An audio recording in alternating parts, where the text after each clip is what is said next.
Hey my Squidlings, it's Katie here, and I know, it's been a while since I've done a Tuesday video, and I really don't have a good excuse other than the fact that I just didn't do it. I kind of forgot about it, and so this month you're going to get 2 Tuesday videos because I didn't do one last month. So you're going to get one this week and next week, and this week's video is my watercoloring supplies, like what I use and stuff like that. And this by no means is, you know, the only things you can use. This is just what I use. This is what I have. I mean, it's really nothing special, and I just kind of want to go over the things that I generally use, or things that I don't use so much, but I do have. And another thing is, most of these items were purchased by me, and if they weren't, they were sent to me for free for review, and I will always put a card up here whenever I mention something like that. So, and this isn't for bragging rights or for sponsorship or anything like that. I just want to show you what I use. So, I guess without further ado, we can just go ahead and get right into the video. So first off, of course, to watercolor, you're going to need some kind of paper, right? So I actually have a few types of paper here. I have a fluid 100 watercolor paper, and this is in a block. And what that means is, and I still have this picture in here, I haven't taken it out yet, is the sides are glued down, so you can't like lift it up, so when you watercolor it doesn't warp the paper, and then when it's dry you can cut it off and you've got a piece of unwarped paper. So I just, like I said, I haven't cut this off yet. This is from a previous video. And this is some really heavyweight paper. I think this is 300 pounds, which is 640 GSM. And this is an 8x8 size. You can, of course, get it in a bunch of different sizes. It's just the size I want it. And if you see anything you want a review on that I haven't done a review on, let me know in the comments. Also, I will have links to everything down in the description below if you want to go check them out. Then the next type of paper I have is this Fabriano, I don't even know. It's 140 pounds, 8x10. I think it's hot press. Yeah, this is hot press. And the difference between hot press and cold press is hot press has no texture, whereas cold press, like the one I'm about to show you, does have texture. This is huge. This is a Strathmore watercolor pad. It's 11 by 15. It's also 140 pounds, and this, I'm not sure if you'll be able to see it, but it does have some texture to it. And I actually prefer cold press. I thought when I started out that I would like hot press, but I don't know, it's easier to like fix mistakes on cold press watercolor paper just because of the texture and stuff. Alright, so of course next thing you're going to need are paintbrushes, and I have a lot of paintbrushes. I'm not going to show you all of them, but I prefer the My Artscape brushes for watercoloring only because I feel like they hold more water and I get more paint. Like when I paint, I feel like they're good for that. So I have these teeny tiny little detail brushes. I have quite a few of these. They actually have a set, and yeah, and they're really nice for really small detail work. Then I have these, you know, regular sized ones with these really nice handles. And this is just like a wave brush that adds like texture. And then I have brushes that are a little bit bigger, and they come in this case, and here's what they look like. I'm not really going to go over all of them, but they're really good for holding water and holding paint, and I really enjoy them. They're definitely some of my favorite brushes. Actually, they are my favorite brush, and I don't use anything aside from My Artscape brushes now because they're fantastic. Alright, so now that we've talked about paintbrushes and we've talked about paper, of course you're going to need paint, right? So I have a lot of different types of watercolor paints, and I'll go over them one by one. So first off, I have my preferred type of paint, which are tube watercolors, and these are essentially liquid watercolor inside of a tube. And they stay wet, and you can actually, with the higher quality ones, put them out into a palette and let them dry, and they work just like a cake watercolor. I just prefer tube watercolors because they're so versatile. I can either let them dry and use them that way, or I can use them straight from the tube, and I feel like they're super pigmented from the tube. And I have a lot of brands here. I have Marie's, which is a student watercolor, and I definitely would recommend these for beginners. And then I've got some My Artscape watercolors. These are really fantastic too, and they're really cheap. They're not gonna break your bank. Then I have some Lucas watercolors, which are pretty student quality as well. And then I have some really high artist quality watercolors, which are the Holbein watercolors, and these things are fantastic. They're really small though, but they are fantastic. So these are just like two watercolors. Like I said, they're just liquid watercolor, or they're not liquid, but they're close enough to liquid. Now, speaking of cake watercolors, I have this Kuretake Gansei Tambi watercolor set of 36, I believe, and these come dry, so you know you can take them out of their little holder things like this, and they're dry to the touch. And then once you activate them with water, of course, they, you know, activate and you can use them as a watercolor. Now, like I said, they're not very versatile in the fact that, you know, you can't have the option of liquid or cake. You only get them in cake, but these, I recommend the Kuretake Gansei Tambi set. They're really amazing, super pigmented, and I am going to do a review on this eventually. I just haven't got around to it, but these are amazing. Oh, and if you want to see the color swatches, here's that. There's some shiny ones. Then I have my own personal set of liquid watercolors that I did dry in my own palette. Excuse the mess, this is going to be pretty messy. So there are these, and there's a bunch of different brands here. My Artscape, Holbein, and Lucas, I believe, are all in here. And occasionally I do clean this out and I change the watercolors, or I refill them, just depends on how they're looking at the time. Now, some cheaper watercolors, they chip off like this, but they're not unusable. You can just kind of spray them with water and they'll start to stick in there. But it's just the binder usually that does that. And then like the Holbein's really nice dried. They stay shiny. I don't know if you can see like that brown. It stays really shiny even though it is completely wet. So this is just my very, very dirty, my watercolor palette that I use. Then we have some Charvin Paris water-soluble pastels, and these are kind of cool. They're essentially pastels that are water-soluble. I did a review on these a long time ago, and I'd actually love to revisit them. It's been a while since I painted with these, but these are super vibrant. They actually have a 48 set. This is their 24 set, and it was like really cheap. I think it was like $8. It wasn't bad at all. And they're really soluble, you know. They liquefy within seconds of, you know, the water touching it and stuff, and I love these. They're really vibrant. Not only can you get pigment from the stick dry, but you can also take a wet paintbrush to it and get pigment directly from the stick, or you can just liquefy it on the paper. I think both are awesome, and these are super duper awesome. And look at that green. I keep coming back to that. That looks gorgeous. Alright, next are these things called watercolor crayons, and these are by Staedtler. I know there are a bunch of companies that make watercolor crayons, but these are just the ones that I have, and I actually really like these. They look like this. They just look like your typical crayon, and you can put them dry on paper, then you can wet them, or you can just take the pigment directly from the crayon with a paintbrush, like with the watercolor pastels, and get pigment that way. And I think these are really handy.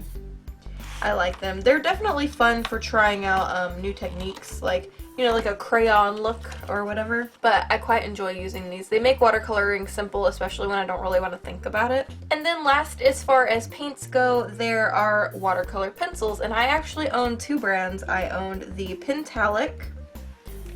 I don't know if you can see that. The Pentalic brand. And then I own the Art Alternatives brand, and I'm gonna be honest, I have a review on the Art Alternatives brand and I wouldn't recommend them very much. But the Pentalic brand I would recommend. I got them for, I want to say like $6 with a 40% coupon at Hobby Lobby, and probably one of the best investments I've made as far as watercolor pencils go. They're super pigmented. They liquefy instantly. They're really great. I love them. The Art Alternatives ones, not so much. You can only really get the pigment from the pencil directly. You can only get the pigment from wetting a brush and touching it to the tip of this. I mean, you can get pigment by laying them down, but they don't liquefy, which is frustrating. So I really like my watercolor pencils though. Oh, I lied. I got one more type of watercolor paint that I want to talk about, and they are watercolor markers. Now, they're actually just water-based markers, but you can use them as watercolor. I have this Tombow ABT marker, and then I have the Staedtler Mars Graphic 3000 Duo, which is a mouthful of a name, but I don't think they make these in large quantities anymore. I think they're harder to find, but I know that you can get I think it's a 10 pack or 12 pack on their website or something. These are great. They, lay down, and then you can use water to, liquefy them, and they work really well. I would recommend the Staedtler Mars Graphic 3000 Duos to be used on cold press paper, because hot press paper I had some issues with liquefying. It soaked in too fast, and I think the Tombow ones are actually like that too.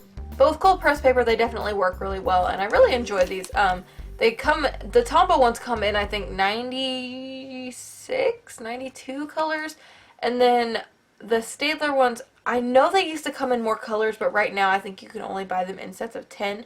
Maybe on like eBay or Amazon you could probably find them for more, like in more colors, but I couldn't find them, so. Alright, now that we've talked about paints and stuff, I kind of want to talk about some utensils that you can use to, in your watercoloring. So first off, we have these things. There are water brush markers, and they're literally just a paintbrush, but you can put water in this barrel, and instead of having to dip your paintbrush in a water bucket to get water all the time, you can just kind of gently squeeze this and some water comes out. And I think that's really handy to have, especially if you're traveling, because sometimes water is not easily accessible in a cup, or maybe you're on a plane or something and you don't really want to mess with a cup. So these water brushes come in different varieties, sizes, brands, all that stuff. I have a few, but I'm just showing you the round one that I have. I really enjoy using them, especially for on the go. Next up are sponges. You can actually use these for different kinds of watercolor effects. I have not used these two yet, that's the reason they're not stained. But you can put watercolor down, of course, and then dab it with the sponge, and it'll give you some texture, or you can just get this wet and dab your paper with it and it'll add some texture. Really cool. These sponges come in a bunch of different texture-y things. This one's really cool, I think. And then there's this one, and then there's a bunch. And they're not expensive. I think you can go to your beauty section in Walmart or something and get these. I got these online, but I'm pretty sure you can do that. The next thing I want to talk about, and I don't use it that often, but it's smelly and stuff like that, is masking fluid. Now, what masking fluid is kind of I'm not even really sure what it is made out of, but you can put it on your watercolor paper to block off certain parts. Say you want to do a really wet technique for your background and you don't want your character or whatever to get ruined, you would put some masking fluid around your character so you could go ahead and do all your techniques and stuff, and it wouldn't run into your character and stuff like that. Now this stuff stinks really bad. It smells like rotten eggs. All brands do, from what I understand. And let's open this up. Let's see if you can see what it looks like inside. So it's kind of like an off-white color, fluid. It's very sticky when dry. It's easy to peel off when it's dry as well. But at first it's very tacky. I would recommend either buying one of those fine tip applicators for this, or you can use a paintbrush, but I will let you know that if you do use a paintbrush, you will ruin that paintbrush and you're probably only going to be able to use it for masking fluid, so keep that in mind when you are, doing that for masking fluid.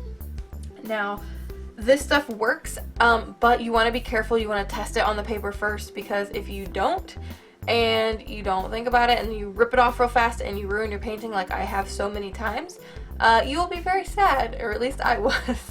So just test it on a piece of paper if you get some of this stuff. Another thing is that you don't want to leave it on for very long. I've had an experience where it was fine on the certain paper, and then I left it on a different piece of artwork overnight or something, and it ripped my paper. So some brands are really bad about that. I actually have a brand that rips my paper all the time and I never use it anymore. So yeah, just keep that in mind. And the last thing I want to talk about is brush cleaner. I actually have this, and I have some pink soap by Mona Lisa by Speedball. I don't know the company. I think the company is Speedball, and then it's like a Mona Lisa line of products.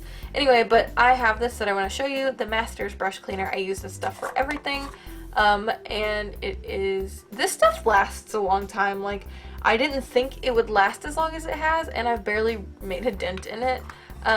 Basically what you want to do is, when you're done painting, you can wash your brushes off with this. You just kind of lather them up in this and then rinse them off, and then you're good to go. And it preserves your brushes and keeps them nicer for longer, so you don't have to worry about replacing them as fast.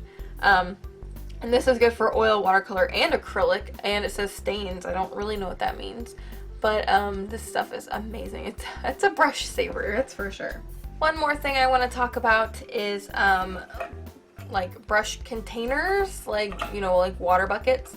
I have this one that has a spiral at the top, and I actually only use this for drying my brushes. What I do is I put them in the spiral and they hang downward into here and they dry, which is really nice. Now you can use this though, you can fill the water up here, and then you put the brushes in there and you can kind of scrape the paint off down at that little grate and then hang them up for when you want to grab them again.